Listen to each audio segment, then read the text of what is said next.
It's the Daily Talk Show, episode 894.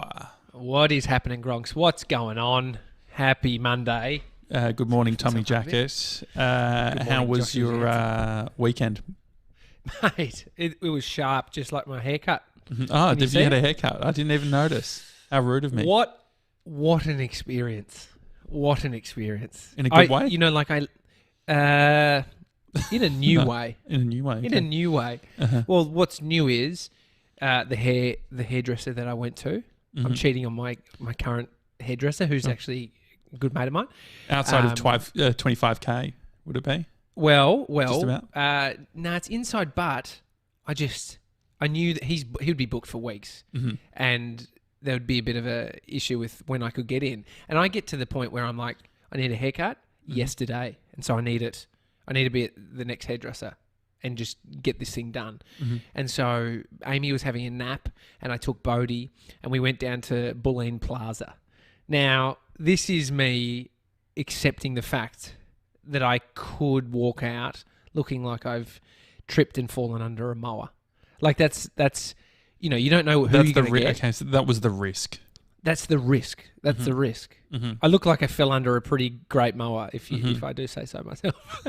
But Bulleen Plaza has 4 hairdressers in it, and this is like one's a old style barber that's been there for centuries.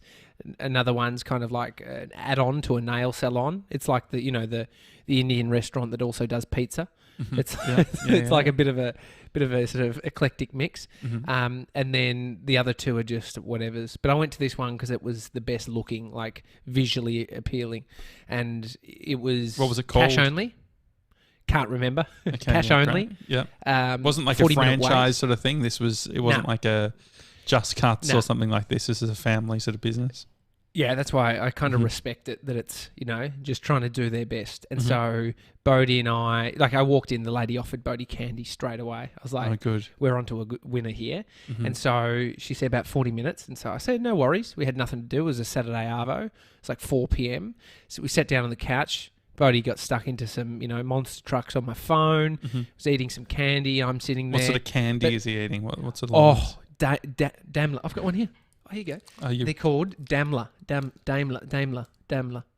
You went hard. They were speaking another language, the hairdressers, and I sounded great. I asked, what language are you speaking? Persian. It was Persian. Oh, great. Yeah, and these lollies, I think, are Persian, and they're fucking phenomenal. Did you bring up Kashkan Badam Jun? Did you say, my mate loves Kashkan Badam Jun? I felt like you've got a buddy who, yeah.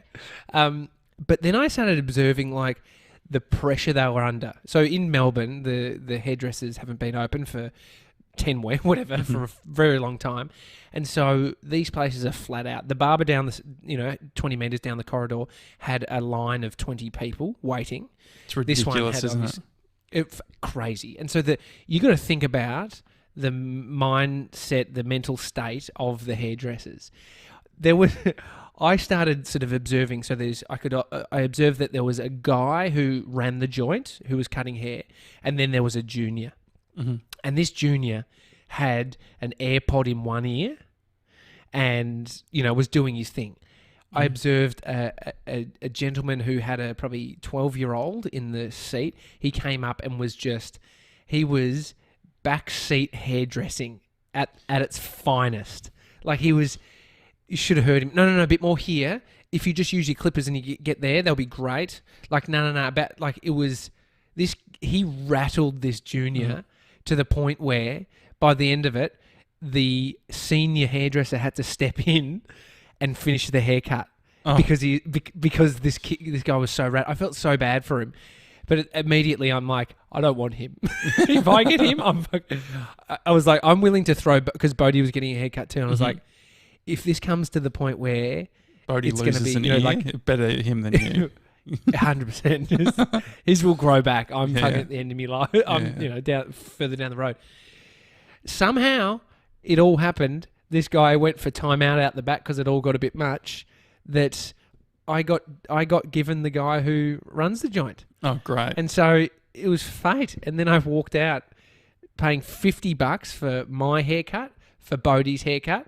But I will say Bodhi got his haircut last, and there is something about children. Like I saw how stressed that young bloke was. By the end of Bodie having his hair cut, he was being so sweet and just making everyone laugh, and the vibe had gone from this intense, everyone's stressed, to just Bodie giggling when he's getting his little haircut and everyone just laughing. And has anyone got Ooshies? This is a little manipulator. He got so about he's got 17 Ooshie. candies. Yeah. He was fired up. But by the end of it, I was like, this is so sweet. Like hairdressers, they're going to need a holiday in the next couple of weeks. Yeah.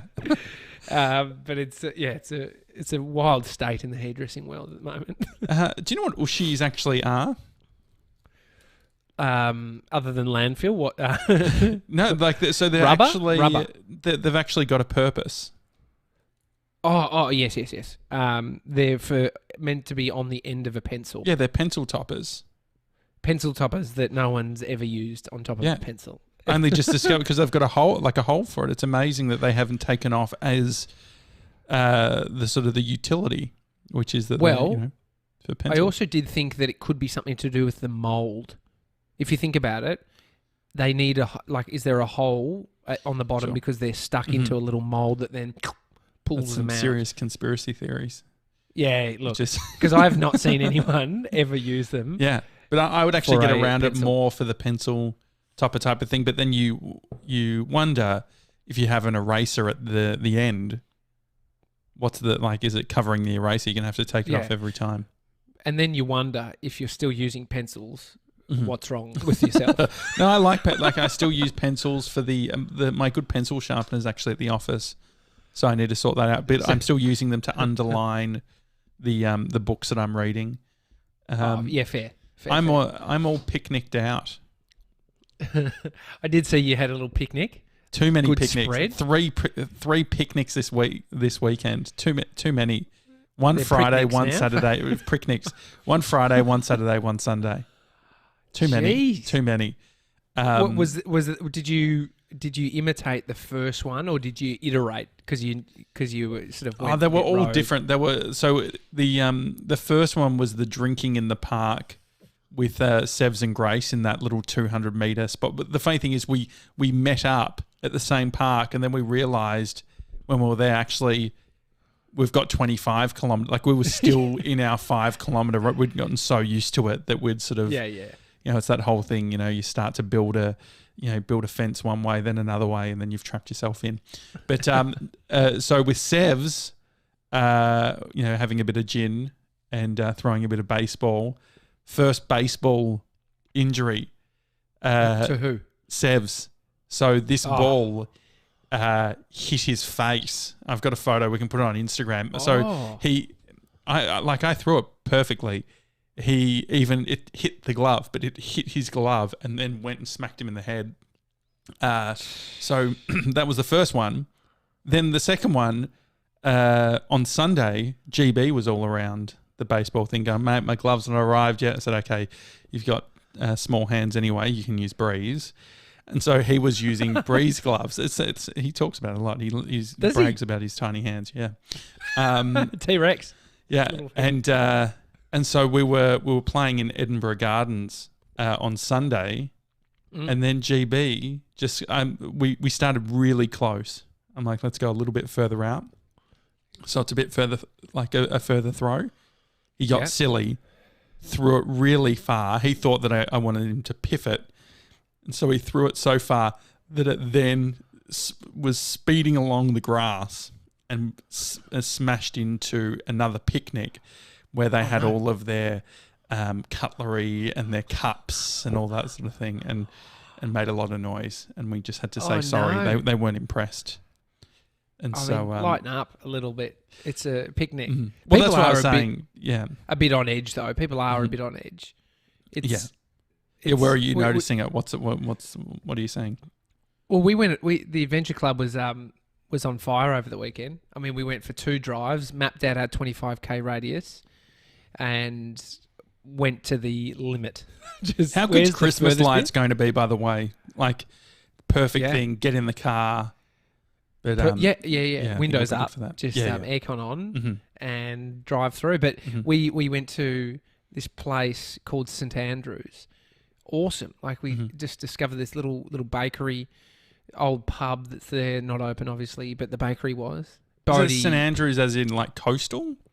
No. There's a inland little suburb towards the Yarra Valley, and it was awesome. But this Bodie was playing in puddles, and you get sort of mixed reactions around people because I think you just think, imagine me in that puddle right now. Fuck that. Yeah. I've got we give up. We're like, I'm like, no. Did you bring extra clothes for him? Did you think that it was going to happen? Didn't think it was going to happen. And puddles are like magnets for children. Yeah. They just see it and just jump straight in, get sucked in almost. And so completely wet. And then he was jumping in mud puddles. Like his feet were, he said, it was cute. You know, a bunch of people loved it. He said, my foot's missing. Because one foot you couldn't see it because it was in the puddle. But then like he was jumping in this water and this lady was just like her face just trying to get away from it. But it was just, you see, like it was like the kid's having fun. Yeah. It's not your child. You don't have to deal with it. He's, like it was raining. Was she worried that she was going to get wet? I think she was worried that she was going to get a splash of water on her. But she was standing in the rain waiting for something. Yeah. And so you just see you just see people like, no, just on edge. There's there's so many people, like parks around Melbourne. We went to Gels Park, and it was at sort of Knox Way. Is it Knox? Yeah, within 25 k's. Huge lines of cars.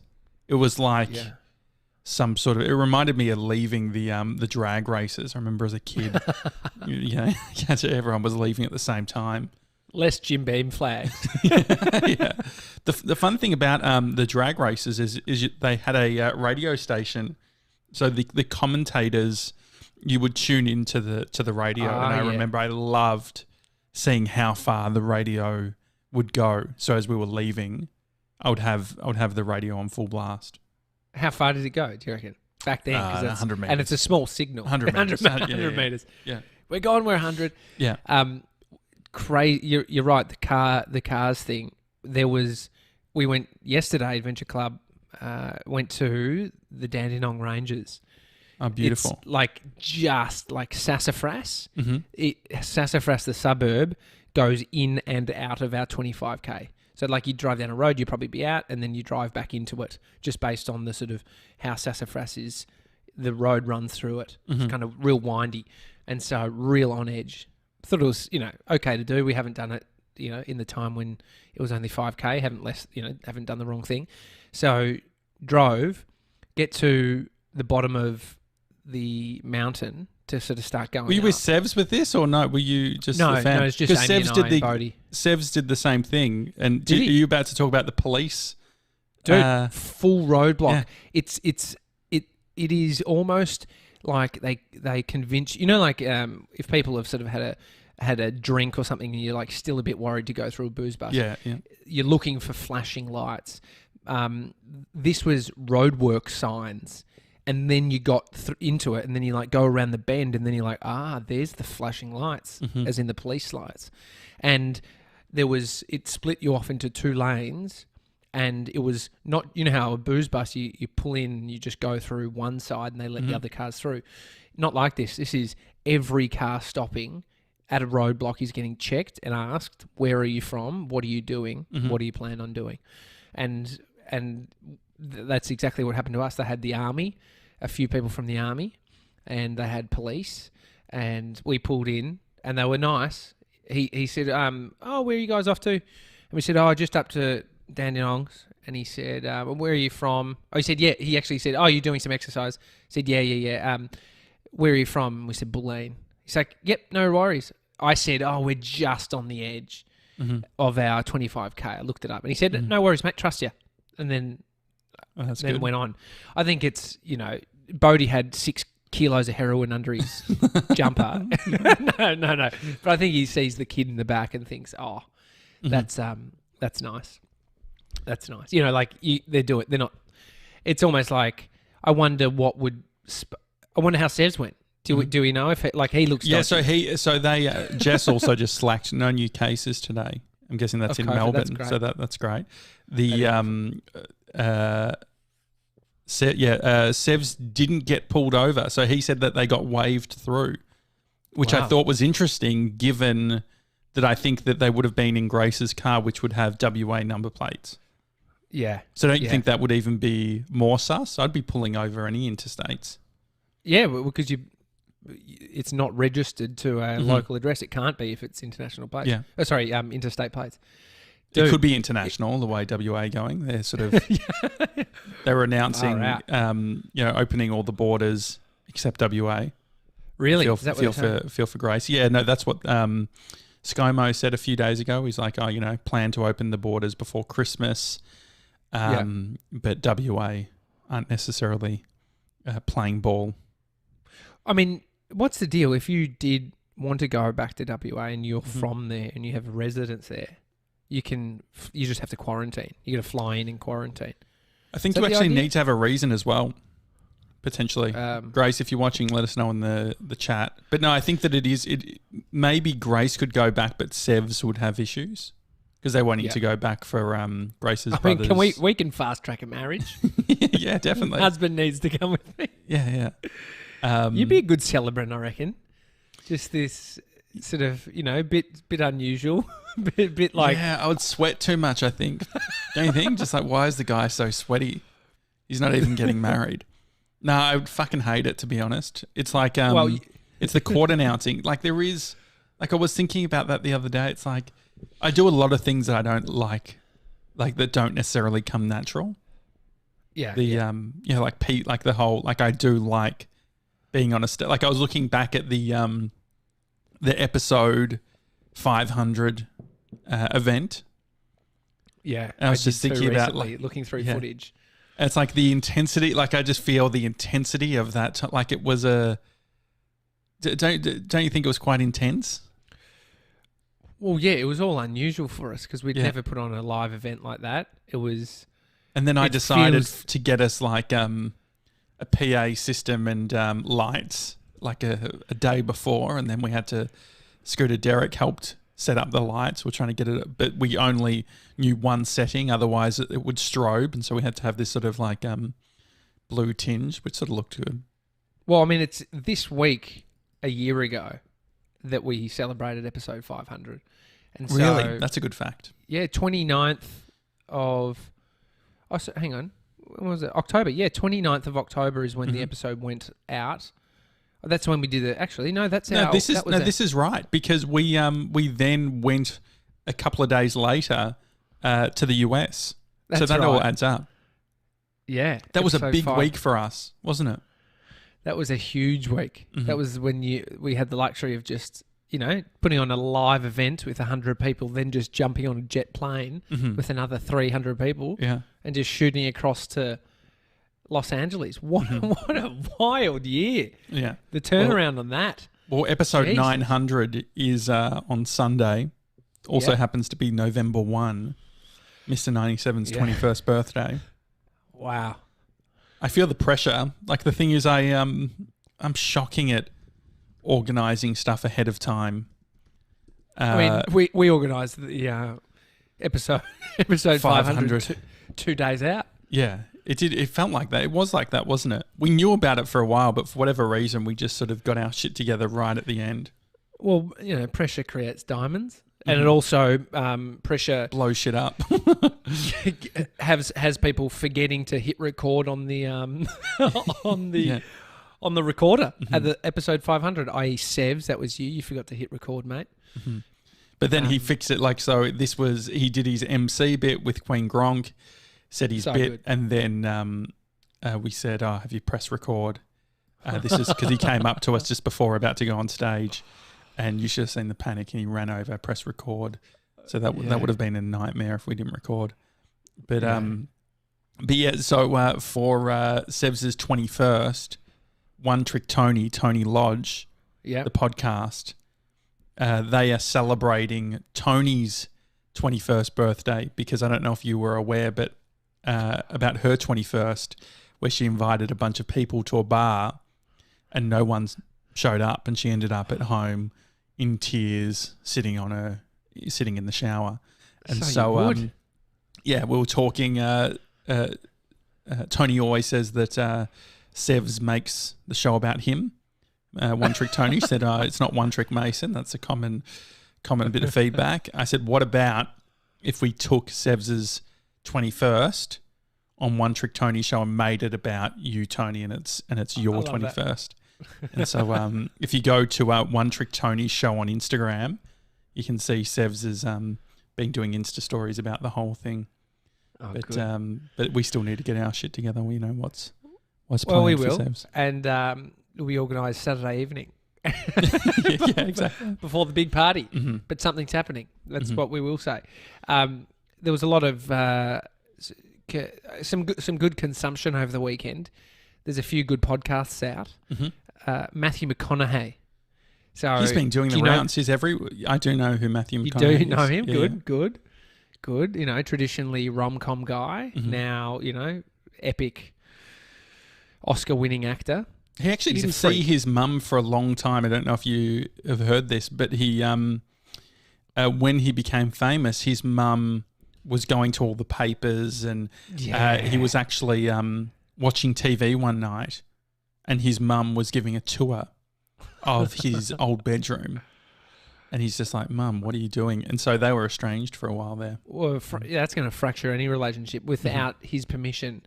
It's like just leveraging his fame. Mm-hmm. It's all a bit weird. I think it's weird for someone who becomes uber famous like him, let alone the parents around. You know, Could the you imagine weirdness of Lynn the Janssen doing that?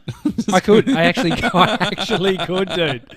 I actually could, and I'd respect the shit out of it. Yeah. Absolutely. Like what Matthew McConaughey's mum has done is the thing that people think about but would never do, right? Yeah, true. It's the second Exactly. thought. She just didn't have the second thought, which is like, oh, that's completely Probably not inappropriate. okay. Yeah.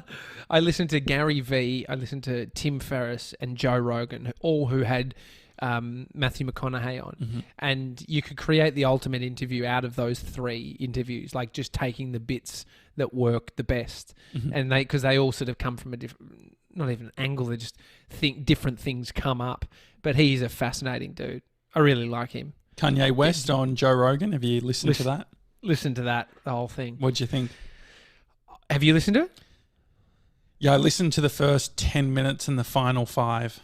Yeah, I think that's probably going to paint a bad picture. Mm-hmm. I think he's a guy that I mean, you don't have to give him anything, but if you give it the, a chance to listen through, you get more of an understanding of his process, like his thought process, and how of a, unique character he is. And so that's where it's like, I listened, but then people post clips online of like bits where he's kind of just taking time to answer shit, and it makes him look really awkward. It makes him look like he's got nothing to say about something, but then he does come with a really great answer. I wonder what it would look like to be very curious to see leaders that have had huge amounts of responsibilities with mental health issues like bipolar. Like, how do you manage a country and sort of with a mental illness like that? Like, how do you communicate, okay, this is like, this, I'm in a good frame of mind, I can make these decisions. I wonder what would be required if someone with severe sort of mental issues got into power. I guess we have that now with Trump. I know. It's just, how's it masquerading? Mm-hmm. Is it, wearing a sort of a wig or, But what do you reckon? Rapper, I wonder if there is. I was even thinking about like when Trump went into hospital and he was on all those meds. It's like, at what point is he, like, are they saying, mate, you can't be making the decisions? Like, if he's got an they have all impaired the state. protocols. They have protocol in there where they... I mean, I've watched enough sort of, presidential movies from a CIA perspective where it's like the power, they have to sign something. So the only person that did it, maybe Bush, he had anesthesia and had to sign over power, like to his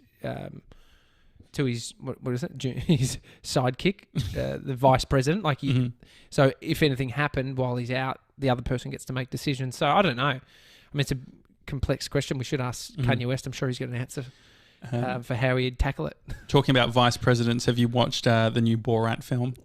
Oh my God. It is the best. It's great. The Giuliani stuff. Oh my God. Is it? It's phenomenal. So Borat 1, I like that. But since he hasn't done a movie in, I think, 7 years or something, he's super famous now as that character. So I love that in the new did he do film. Is this his third? Did he do I'm pretty one sure it's and then second it's... Borat? I'm pretty sure I think he did The Dictator, and he's done a bunch of other stuff. Borat 2 is the one that's just come out. Yeah, Borat 2. And so this is the thing. His character's been flying around, but the film, but he's like people on the street. He can't be in that character because everyone knows who he is. He's famous for it. And so the film, I don't think everyone will like it. They might think it's a bit cringe, but the taking a moment to think about how this character he's formed is then dropped into real life situations. And I don't think all of them are real, what he's in, but some of them are probably they're all like manufactured, but they're manufactured with a bunch of like real people in it, right? So you can see how like the QAnon guys, like you don't just bump into someone that's a QAnon person in but that way. Leads through to a bit where it is real, where he's performing at this sort of rally where these guys holding machine guns, and it's kind of like a far right group, or it's but what I did love is that end bit where he does have Donald Trump's lawyer, and he's obviously got him into a hotel room under the impression it's an interview with this young girl that played by this young girl who how amazing is she, by the way, his daughter. Dude, have you looked into her? Yeah. He interviewed 600 girls and found her, and she's from Bulgaria. She's European, yeah, and so she's like a fresh face actor, but is doing these things with Borat, which are hyper, in the moment, high pressure. She killed it. She's a fucking freak. Yeah, she's the best. But Giuliani can't sue Borat. I looked into the legal side of it. Yeah, so what's it? Because that's what you wonder with these things. And we have a few more minutes, by the way, because my meeting's just cancelled. So, yeah, what's the deal? So the scene in the film is the lawyer coming into a hotel room where this young girl who plays Borat's daughter in the film is a journalist who is interviewing. The premise is that Giuliani is going to be speaking about how Trump has led through this tough time, and so it's like his perspective on that. And Giuliani's known as a bit of a ladies' man, as you'd say, bit of a creep in some respects. That's what people say about him. And this girl sort of in a tight dress, in the film they make her have big breasts because they say Giuliani likes girls with big breasts, and so it's like all meant to be kind of getting him going to get him in a situation. Anyway, they do this interview, and Borat comes in another costume, as a sound guy, and like it's phenomenal. Like when you think about this guy doesn't know what's happening. So how can he not sue them? Because he would have signed a disclaimer, over in the States, like a rock solid release form, and the only other angle would have been if. Because there was all hidden cameras as well as the main cameras that was capturing what's going on. But in the States, they have as long as it's some sort of law that if one person knows that there's been the recording happening, it waivers the rights of the other person. So you can secretly record people in America. I don't think that's the case here.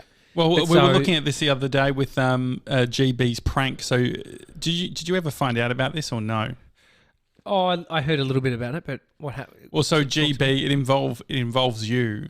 So I don't know if we even said, so GB, with you being away, he prank called 7-Eleven, Channel 7, and who else? There was one other company basically saying, hey, if you've got any, and Fitness First.